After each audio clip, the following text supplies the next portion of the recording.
So my brother messages me, says, hey, I've just bought this G1 Transformer, but the buttons don't work. Couldn't fix it for me, could you? I'll see what I can do. This is G1 Blaster, released in 1985, I believe, and boy does it reek of the 80s. It's got some nice little features, an on-off switch there, nice speaker grills, and on the back there's even a small earphone socket. I don't actually have one of these in my collection. I do have Soundwave, and these two look pretty cool together. Now my brother said that these tape player buttons are just not working at all, and they're not, they're very stiff, and apparently this is a common problem, even for those that are straight out of the box from brand new. I think what I'll do is undo all of these screws and see if we can get this resolved, and once it's all fixed, I'll transform him so we can see him in robot mode. Before we start though, I fancy some music.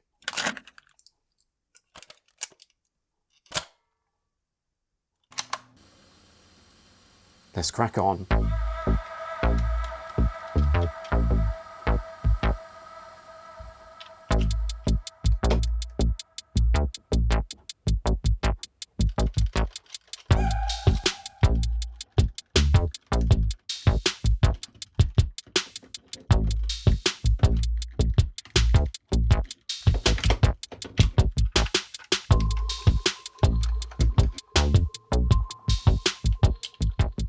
I've been reminded that my brother did leave a note which said, caution, figure has 2 spikes on side of head that are fragile.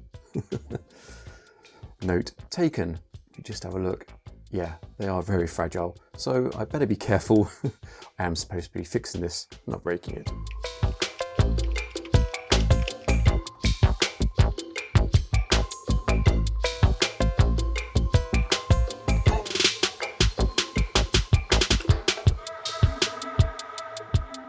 Time to open this up. We've just got 5 more screws to go.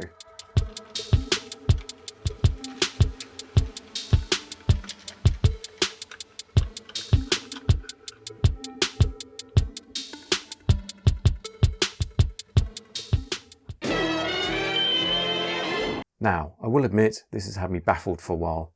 So let me just explain first what it's supposed to do. This is the eject, and of course if you press that down, the door should ping open. The button on the right is play. If you press that down, it's supposed to stay engaged until you press these 2 middle buttons, the stop buttons, in which case the play button should release. Over here we've got a black bar, which is a latch for holding the door in place. So when the black bar is pushed upwards, it should release the door.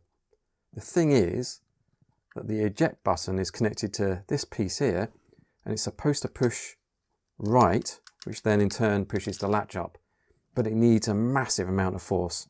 I mean, I'm really pushing that quite hard at the moment, and oh. I hate springs. Oh man. Anyway, that's what's supposed to happen. Well, that's not what's supposed to happen. That's supposed to push right, the latch is supposed to move upwards, and then the door opens, which, to be fair, the door is open now. I'm going to take the whole thing apart, clean it all up, lubricate it as well so it can move freely, and hopefully that will, well, at least help it.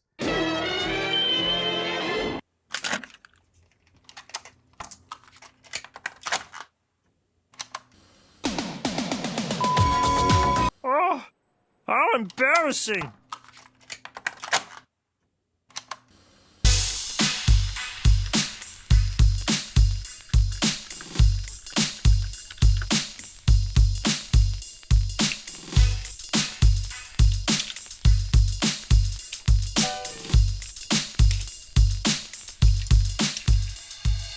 My theory is that there's just too much friction, so I've got a can of anti-friction. That should fix it. Let's try it on the eject button and see if it works.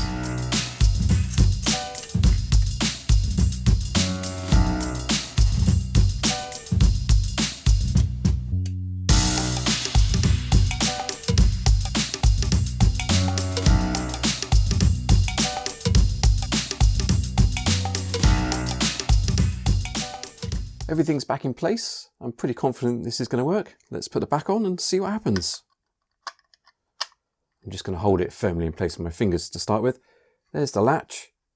Let's push down the eject button and see if the latch moves. Oh. No, that hasn't worked at all. Okay. What do I try next? I'm just looking at the latch and you can see there's a spring inside and that's under a lot of tension. If I try and compress that spring anymore, well, it won't give. No wonder the eject button can't really move it. So I'm going to chop the spring down. There'll be less tension and that should do the job.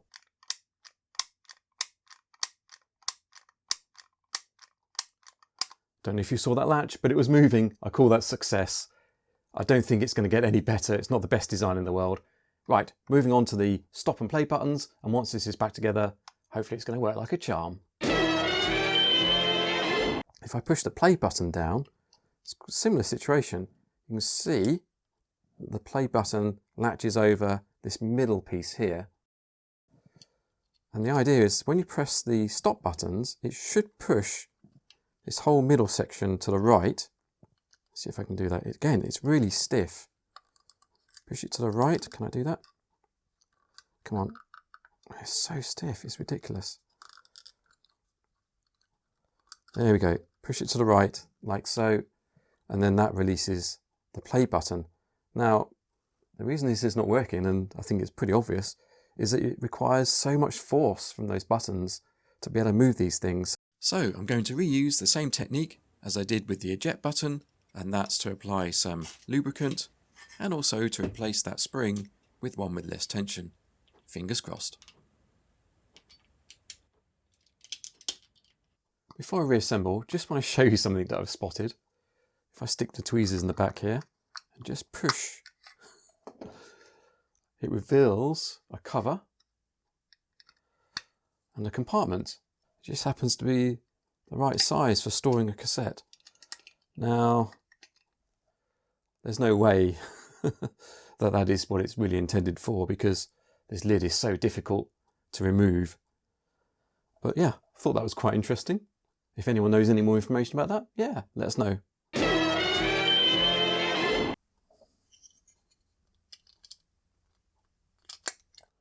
This is my favourite part of every project. Reassembly. It's going to take me a little while, so I think we've got time for a commercial break. Hey, look at this radio I found! Up the volume to the... Here! Laserbeak, ready, attack! Introducing Blaster. He looks like an innocent radio, but transformed, he's the powerful Autobot communicator. Up to his prime to Blaster! Watch out for Soundwave! It's Soundwave at Buzzsaw! Blaster and Prime will stop him! The Transformers, each sold separately from Hasbro. It's time to push some buttons. Eject. Yes. Ooh, that's nice. Quite addictive, actually. Hopefully my brother's going to be pleased with this. Does play work? Yes, it's staying pressed. Stop. That's releasing play. Ooh, satisfying clicks. It's been a little fiddly fixing this up, but I think the result is definitely worth it. Ooh, does the eject release play as well? Yes. Ah, that's so cool. Ah, what's on this tape? Of course it doesn't have a label. Ah, let's see.